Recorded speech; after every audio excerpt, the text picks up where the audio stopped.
শুনেন, মারা গেছিলাম 4 জন, এখানে বলতে যে 2 জন।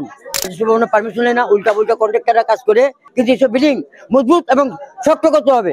আরে এমন ভূমিকম্প জীবন আমি দিইনি, এত ভূমিকম্প হচ্ছে কোনদিন কিছু হয়নি। যখন শব্দ পেলাম না, দাম শব্দ উপরে দিয়ে ওখানে তাকে দিই পড়লো। আর এখানে একটা ভালো জিনিস কি জানেন, যে কোনো লোক ছিল না, কাস্টমার ছিল। যে সকালে সিয়াল থেকে না, আল্লাহ যে বাচ্চা নিয়ে আসছে অনেকজন, এদেরকে যে আল্লাহ পাক বাঁচিয়ে দিচ্ছে। যখন 2 জনকে নিয়ে গেল না, নিয়ে যেতে সাথে সাথে 2 জন ডেট, পরে আবার 2 জনকে নিয়ে গেল না। হ্যাঁ শুনেন, মারা গেছিলাম 4 জন, এখানে বলতে যে 2 জন। আহত অনেক কি দেখছি তো, এক মহিলা আপনার চোখ দিয়ে রক্ত। বললাম সবাইকে, আমি এই সরকারকে বলতে চাই, এই যাদের পুরানো বিল্ডিং, এই ঘনবসতি যারা রাজস্ব ভবনের পারমিশন নেয় না, উল্টা পুল্টা কন্ট্রাক্টররা কাজ করে, এই যে এই কন্ট্রাক্টরদের কারণে আজকে জনগণের আপনার জায়গাগুলো একটা রাজবাই করা যাবে না। গাড়ি ঢুকছে রাজবাই করা যাচ্ছে না, দেখা যাচ্ছে যে পাঁচের উপরে পড়ে রয়েছে না, কে উপরে পয়সা পড়ে রয়েছে।